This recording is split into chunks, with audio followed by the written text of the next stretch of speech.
नमस्कार दोस्तों, आप सबों का स्वागत है। बिहार बोर्ड इंटर परीक्षा के लिए पॉलिटिकल साइंस राजनीतिक शास्त्र का अति महत्वपूर्ण ऑब्जेक्टिव प्रश्न। तो पहला प्रश्न है, संविधान प्रारूप समिति के अध्यक्ष कौन थे? संविधान प्रारूप समिति के अध्यक्ष कौन थे? तो इस प्रश्न का उत्तर हो जाएगा आपका ऑप्शन नंबर ए, बिल्कुल सही है, डॉक्टर भीमराव अंबेडकर। डॉक्टर अंबेडकर। अगला प्रश्न है, भारतीय राष्ट्रीय कांग्रेस के संस्थापक कौन थे? भारतीय राष्ट्रीय कांग्रेस के संस्थापक कौन थे? तो इस प्रश्न का उत्तर हो जाएगा आपका ऑप्शन नंबर सी, बिल्कुल सही है, ए.ओ. ह्यूम। अगला प्रश्न है आपका, भारतीय संविधान की 8वीं अनुसूची में क्या वर्णित है? भारतीय संविधान की 8वीं अनुसूची में क्या वर्णित है? तो इस प्रश्न का उत्तर हो जाएगा आपका ऑप्शन नंबर ए, बिल्कुल सही है, भाषाओं की सूची। भारतीय संविधान की 8वीं अनुसूची में क्या है? भाषाओं की सूची, और टोटल भाषा 22 भाषा है। तो चलते हैं अगले प्रश्न की ओर। प्रश्न है, इस समय भारत में कौन सी दलीय व्यवस्था मौजूद है? इस समय भारत में कौन सी दलीय व्यवस्था मौजूद है? तो ऑप्शन नंबर सी, बिल्कुल सही है, बहुदलीय व्यवस्था है। अगला प्रश्न है, सूचना का अधिकार कानून कब लागू हुआ? सूचना का अधिकार कानून कब लागू हुआ? तो इस प्रश्न का उत्तर हो जाएगा आपका ऑप्शन नंबर सी, बिल्कुल सही है, 2005 में। सूचना का अधिकार कानून कब लागू हुआ? 2005 में। ऑप्शन नंबर सी सही है। प्रश्न है, भारतीय राष्ट्रीय कांग्रेस की स्थापना कब हुई? भारतीय राष्ट्रीय कांग्रेस की स्थापना कब हुई? तो इस प्रश्न का उत्तर हो जाएगा आपका ऑप्शन नंबर बी, बिल्कुल सही है, 1885 ईस्वी में। अगला प्रश्न है, राज्य पुनर्गठन आयोग की स्थापना कब हुई? राज्य पुनर्गठन आयोग की स्थापना कब हुई? तो 1956 ईस्वी में। ऑप्शन नंबर सी सही है। अगला प्रश्न है, संयुक्त राष्ट्र संघ की स्थापना कब हुई? संयुक्त राष्ट्र संघ की स्थापना कब हुई? तो इस प्रश्न का उत्तर हो जाएगा आपका ऑप्शन नंबर बी, बिल्कुल सही है, 1945 ईस्वी में। संयुक्त राष्ट्र संघ की स्थापना कब हुई है? 1945 ईस्वी में। अगर आपको डेट सहित पूछ दिया जाए तो क्या करिएगा? 24 अक्टूबर 1945 लगाइएगा। अगला प्रश्न है, सार्क का मुख्यालय कहाँ है? सार्क का मुख्यालय कहाँ है? तो काठमांडू में। ऑप्शन नंबर सी बिल्कुल सही है, सार्क का मुख्यालय कहाँ है? काठमांडू में। अगला प्रश्न है आपका, भारत में पहला परमाणु परीक्षण कब हुआ? भारत में पहला परमाणु परीक्षण कब हुआ? तो इस प्रश्न का उत्तर हो जाएगा आपका ऑप्शन नंबर बी, बिल्कुल सही है, 1974 ईस्वी में। भारत में पहला परमाणु परीक्षण कब हुआ? 1974 ईस्वी में। ऑप्शन नंबर बी सही है। अगला प्रश्न है, पंचायत समिति का प्रमुख कौन होता है? पंचायत समिति का प्रमुख कौन होता है? तो पंचायत प्रमुख। ऑप्शन नंबर डी सही है। अगला प्रश्न है आपका,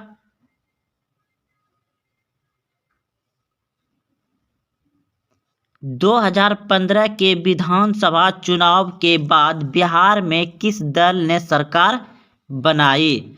तो इस प्रश्न का उत्तर हो जाएगा आपका ऑप्शन नंबर डी, इनमें सभी ने। इनमें सभी ने, जनता दल यू, राष्ट्रीय जनता दल और कांग्रेस, सभी ने बनाई। अगला प्रश्न है, सूचना अधिकार किस वर्ष लागू हुआ? सूचना अधिकार किस वर्ष लागू हुआ? तो 2005 में। 2005 में, वर्ष 2005 में लागू हुआ सूचना का अधिकार। अगला प्रश्न है, एमनेस्टी इंटरनेशनल किससे संबंधित है? तो इस प्रश्न का उत्तर हो जाएगा आपका मानवाधिकार। मानवाधिकार से संबंधित है। एम्नेस्टी इंटरनेशनल मानवाधिकार से संबंधित है।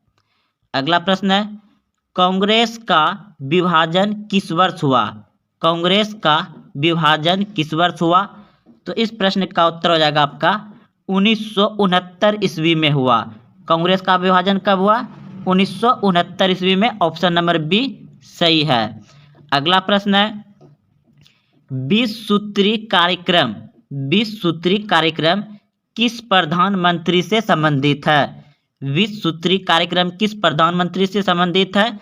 तो इस प्रश्न का उत्तर हो जाएगा आपका Indira Gandhi. Option number B सही है। इंदिरा गांधी से संबंधित है 20 सूत्री कार्यक्रम। अगला प्रश्न है किस संविधान संशोधन के द्वारा पंचायतों में महिलाओं को आरक्षण प्रदान किया गया? प्रश्न एक बार फिर से पढ़ते हैं दोस्तों। किस संविधान संशोधन के द्वारा पंचायतों में महिलाओं को आरक्षण प्रदान किया गया? तो इस प्रश्न का उत्तर हो जाएगा आपका ऑप्शन नंबर डी बिल्कुल सही है। 73वां संविधान संशोधन के द्वारा पंचायतों में महिलाओं को आरक्षण प्रदान किया गया। 73वां संविधान संशोधन। अगला प्रश्न आपका भारतीय राष्ट्रीय कांग्रेस के संस्थापक कौन थे? भारतीय राष्ट्रीय कांग्रेस के संस्थापक कौन थे? तो इस प्रश्न का उत्तर हो जाएगा आपका A.O. Hume. Option number B. अगला प्रश्न है भारत में वित्तीय वर्ष होता है। भारत में वित्तीय वर्ष होता है 1 अप्रैल से 31 मार्च तक। 1 अप्रैल से 31 मार्च तक भारत में वित्तीय वर्ष होता है। 1 अप्रैल से 31 मार्च तक। अगला प्रश्न है भारत में कुल कितने राज्य है? भारत में कुल कितने राज्य है? तो 28 हो जाएगा। अगला प्रश्न है निम्नलिखित में कौन सा एक मानवाधिकार संगठन है? निम्नलिखित में कौन सा एक मानवाधिकार संगठन है? तो ऑप्शन नंबर बी बिल्कुल सही है। Amnesty international. एम्नेस्टी इंटरनेशनल मानवाधिकार से संबंधित है। अगला प्रश्न है निम्नलिखित में से कौन सा देश सार्क का सदस्य है? निम्नलिखित में से कौन सा देश सार्क का सदस्य है? तो इस प्रश्न का उत्तर हो जाएगा आपका ऑप्शन नंबर डी बिल्कुल सही है, भारत। अगला प्रश्न है योजना आयोग की स्थापना कब हुई? योजना आयोग की स्थापना कब हुई? तो 1950 में। योजना आयोग की स्थापना कब हुआ था? 1950 में। ऑप्शन नंबर ए सही है। अगला प्रश्न है आपका किस देश ने सुरक्षा परिषद में निषेध अधिकार का सर्वाधिक बार प्रयोग किया? किस देश ने सुरक्षा परिषद में निषेध अधिकार का सर्वाधिक बार प्रयोग किया? तो इस प्रश्न का उत्तर हो जाएगा आपका चीन ने। ऑप्शन नंबर डी सही है। अगला प्रश्न है योजना आयोग को भंग कर कौन सा आयोग बना? योजना आयोग को भंग कर कौन सा योजना आयोग बना? तो इस प्रश्न का उत्तर हो जाएगा आपका नीति आयोग बना। ऑप्शन नंबर ए सही है, नीति आयोग बना। अगला प्रश्न है बिहार विधानसभा में कितने निर्वाचित सदस्य हैं? बिहार विधानसभा में कितने निर्वाचित सदस्य हैं? तो इस प्रश्न का उत्तर हो जाएगा आपका ऑप्शन नंबर बी बिल्कुल सही है, 243। बिहार विधानसभा में कितने निर्वाचित सदस्य हैं?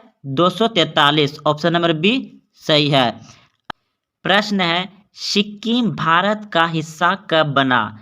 सिक्किम भारत का हिस्सा कब बना? तो 1975 ईस्वी में सिक्किम भारत का हिस्सा बना। अगला प्रश्न है आपका, निम्नलिखित में से किस देश ने खुले द्वार की नीति अपनाई? निम्नलिखित में से किस देश ने खुले द्वार की नीति अपनाई? तो चीन ने। ऑप्शन नंबर डी सही है। अगला प्रश्न है आपका,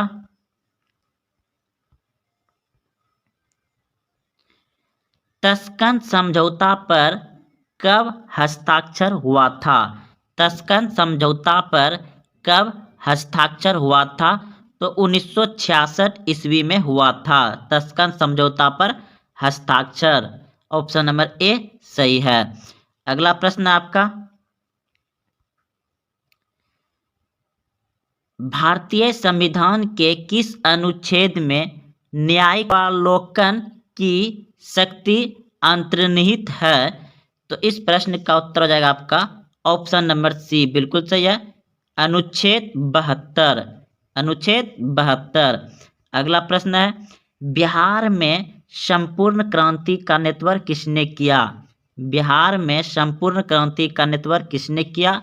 तो इस प्रश्न का उत्तर हो जाएगा आपका जयप्रकाश नारायण ने। ऑप्शन नंबर डी सही है। अगला प्रश्न है, भारतीय जनता पार्टी की स्थापना कब हुई? भारतीय जनता पार्टी की स्थापना कब हुई? तो इस प्रश्न का उत्तर हो जाएगा आपका 1980 ईस्वी में। ऑप्शन नंबर सी सही है, 1980 ईस्वी में। अगला प्रश्न है, पर्यावरण के लिए प्रथम अंतर्राष्ट्रीय सम्मेलन कहाँ हुआ था? पर्यावरण के लिए प्रथम अंतर्राष्ट्रीय सम्मेलन कहाँ हुआ था? तो Rio de Janeiro. Option number B बिल्कुल सही है। प्रश्न है, सिक्किम भारत का सहवर्ती राज्य कब बना? तो इस प्रश्न का उत्तर हो जाएगा 1975 ईस्वी में बना। अगला प्रश्न है, राज्य पुनर्गठन आयोग की स्थापना कब हुई? राज्य पुनर्गठन आयोग की स्थापना कब हुई? तो इस प्रश्न का उत्तर हो जाएगा आपका 1953 ईस्वी में। 1953 ईस्वी में। अगला प्रश्न है, क्षेत्रवाद का एक कुपरिणाम है। क्षेत्रवाद का एक कुपरिणाम है। तो इस प्रश्न का उत्तर हो जाएगा आपका अलगाववाद। अलगाववाद। अगला प्रश्न है, संघीयवादी व्यवस्था का सर्वोच्चतम उदाहरण है। तो इस प्रश्न का उत्तर हो जाएगा आपका अमेरिका। ऑप्शन नंबर डी सही है।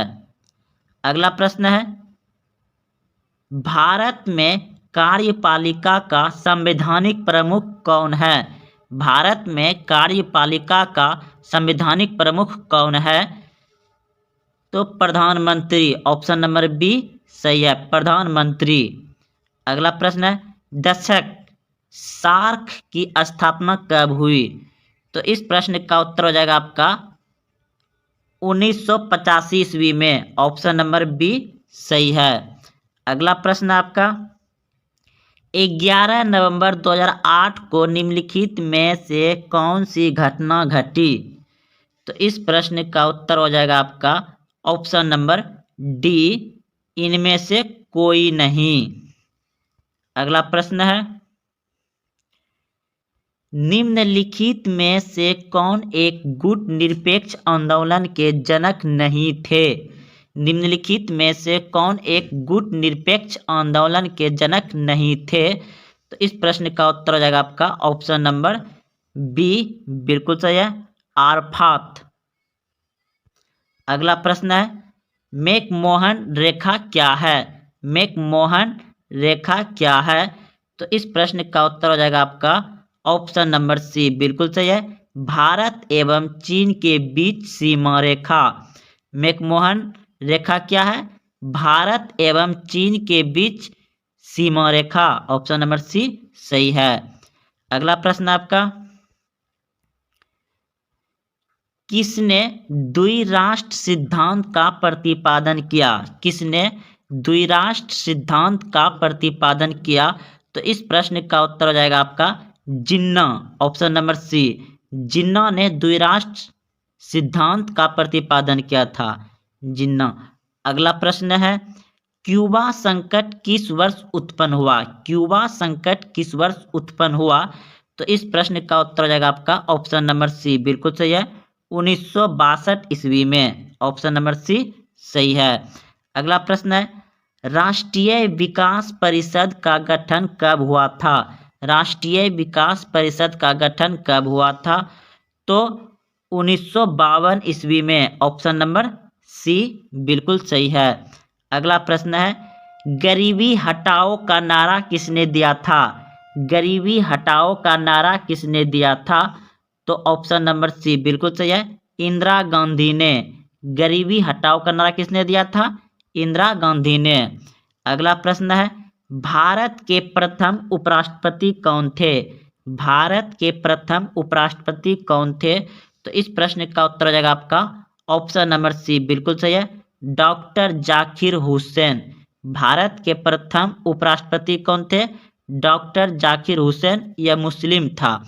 और अगर पूछ दिया जाए तो इस प्रश्न का उत्तर होगा आपका डॉक्टर MS राधाकृष्णन भारत के प्रथम उपराष्ट्रपति थे। अगला प्रश्न है, किस प्रधानमंत्री ने मंडल आयोग की सिफारिशों को लागू किया? किस प्रधानमंत्री ने मंडल आयोग की सिफारिशों का लागू किया? तो इस प्रश्न का उत्तर हो जाएगा आपका PV सिंह। PV सिंह। प्रश्न है, किस प्रधानमंत्री ने मंडल आयोग की सिफारिशों का लागू किया? तो इस प्रश्न का उत्तर हो जाएगा आपका ऑप्शन नंबर ए, बिल्कुल सही है, VP सिंह। VP सिंह ने किया। अगला प्रश्न है, बिहार की पहली महिला मुख्यमंत्री कौन थी? बिहार की पहली महिला मुख्यमंत्री कौन थी? तो राबड़ी देवी थी, बिहार की पहली महिला मुख्यमंत्री। तो दोस्तों ये 50 अति महत्वपूर्ण ऑब्जेक्टिव प्रश्न थे जो कि आपको पॉलिटिकल साइंस में पूछे जा सकते हैं। अगर आप यहाँ तक देखते हुए आए हैं तो आप अपने दोस्तों में शेयर जरूर करें और कमेंट करें